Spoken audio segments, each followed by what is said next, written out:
Hello दोस्तों, यदि आपको एलर्जी की प्रॉब्लम है और जुकाम की वजह से आपका दिन खराब होता है और यदि एयर प्यूरीफायर का प्रयोग करना चाहते हैं अपने एलर्जी की प्रॉब्लम को कम करने के लिए, तो कौन कौन से ऐसी इंपॉर्टेंट चीज़ें हैं जिसका आपको फॉलो करना चाहिए जो कि एलर्जी की प्रॉब्लम को कम करने में आपके एयर प्यूरीफायर की एफिशिएंसी को बढ़ा देंगे। कौन कौन से ऐसे इंपॉर्टेंट टिप्स हैं जो एयर प्यूरीफायर के यूज़ के संदर्भ में आपको ध्यान रखनी चाहिए यदि आपको एलर्जी का प्रॉब्लम है। तो टॉपिक पर जाने से पहले जो लोग हमारे चैनल पर नए हैं, मैं रिक्वेस्ट करूंगा कि चैनल को सब्सक्राइब करें, वीडियोस को फ्रेंड्स फैमिली के साथ शेयर करें, क्योंकि कंटेंट किसी की ज़िंदगी बचाने और बदलने के लिए उपयोगी हो सकता है। तो बगैर समय बिगाड़े चलिए शुरू करते हैं हमारे साथ गेम के साथ। यदि आपके घर में किसी को एलर्जी का प्रॉब्लम है तो सबसे इंपॉर्टेंट चीज़ जो आपको ध्यान रखने की ज़रूरत है कि आपका जो एयर प्यूरीफायर है वो हेपा फिल्टर वाला होना चाहिए, क्योंकि हेपा फिल्टर अगर उसमें नहीं है तो वो ऑलमोस्ट वेस्ट है।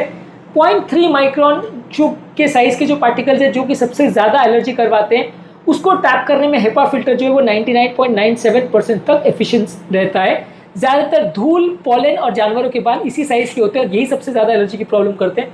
उनको रोकने में सबसे इंपॉर्टेंट रोल प्ले करता है हेपा फिल्टर। तो जो भी एयर प्यूरीफायर आप प्रयोग करें उसमें हेपा फिल्टर होना चाहिए।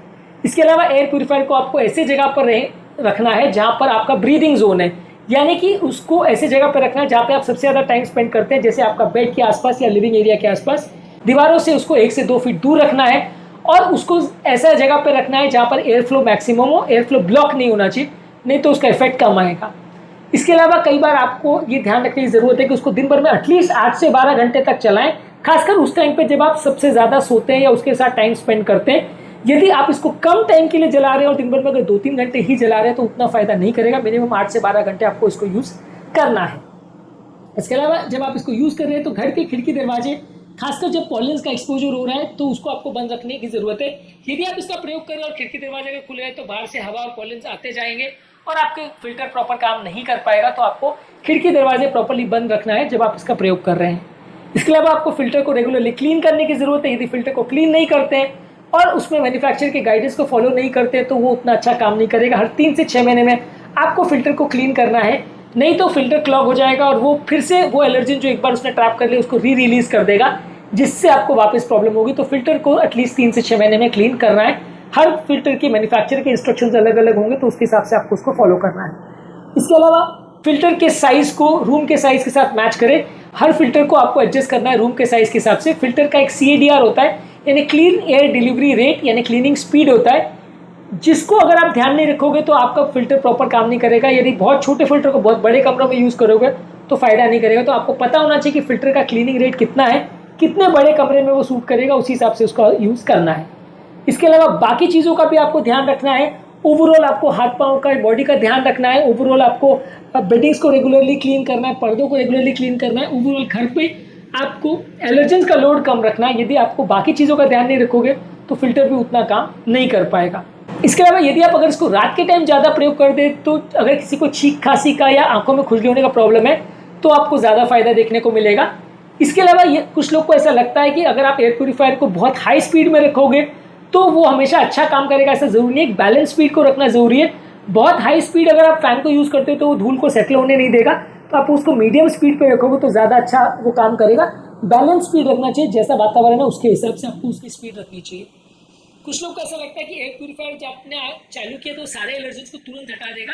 एयर प्यूरीफायर को भी प्रॉपर क्लीननेस मेंटेन करने में काफ़ी टाइम लगता है, कई घंटे भी लग सकते हैं। इसलिए एयर प्यूरीफायर चालू करते सारे पार्टिकुलर मैटर तुरंत हट जाएंगे ऐसा नहीं है, उसको कुछ एरिया को क्लीन करने में टाइम भी लगता है। इसके अलावा कुछ एयर प्यूरीफायर ओजोन जनरेट करते हैं जो कि लंग्स को इरिटेट करता है और अस्थमा के प्रॉब्लम्स को बढ़ा सकता है, तो ओजोन फ्री मॉडल का प्रयोग करिए। इसके अलावा कोशिश करिए कि जब आप पेट के साथ टाइम स्पेंड कर रहे हो या जानवर के साथ टाइम स्पेंड कर रहे हो तो जानवरों के बाल अक्सर काफ़ी ज़्यादा एलर्जी करते हैं, तो उस टाइम पे आपका एयर प्यूरीफायर चालू होना चाहिए जब आप जानवर के साथ टाइम स्पेंड कर रहे हो। इसके अलावा आपके घर की ह्यूमिडिटी 40 to 60% रहनी चाहिए ताकि डस्ट माइट्स और मोल्ड कम हो। यदि आप घर पे ह्यूमिडिफायर का भी प्रयोग करते हैं तो एयर प्यूरीफायर ज़्यादा अच्छा काम करेगा। ह्यूमिडिफायर का साथ में प्रयोग करना कई बार अनिवार्य होता है।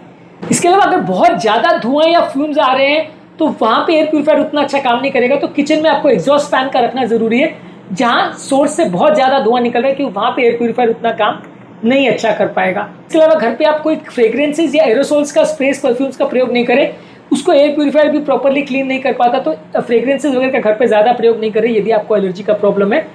इसके अलावा आप एयर प्यूरीफायर को अलग अलग कमरे में बदल बदल के अपने साथ रखते हो तो आपका दिन भर का एक्सपोजर टाइम बेटर हो जाता है।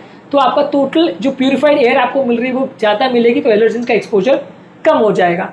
इसके अलावा घर को वैक्यूम क्लीन करिए, सिंपल झाड़ू से क्लीन करने के बदले। यदि वैक्यूम क्लीन करेंगे तो वो डस्ट को ऑब्जॉर्व कर लेता है और अलग घर से कर देता है, तो इससे कई बार डस्ट का घर में एक्सपोजर कम हो जाता है। तो ओवरऑल आपको घर को वैक्यूम क्लीन रेगुलरली करना है, सिंपल झाड़ू से सफाई करने के बदले। घर पर स्ट्रैटेजिक अगर अच्छी पोजीशन में आप अगर एयर प्यूरीफायर को रखते हैं तो ये एलर्जन के एक्सपोजर को 45% तक कम कर सकता है। उन लोग को जिनको अस्थमा का अटैक है, तो अच्छी जगह पे उसको पोजीशन करना जहाँ पे उसको प्रॉपर एयर फ्लो मिले और वो आपके सबसे नज़दीक हो, वो जगह पर इसको रखना ज़्यादा ज़रूरी है। इसके अलावा सुबह के टाइम और शाम के टाइम आपके फ़ैन की स्पीड को सबसे ज़्यादा रखिए, क्योंकि पॉलन का और डस्ट का एक्सपोजर सुबह के टाइम और शाम के टाइम सबसे ज़्यादा होता है। ऐसे टाइम पर ज़्यादा पार्टिकुलर मैटर को ट्रैप करने के लिए स्पीड सबसे ज़्यादा होनी चाहिए।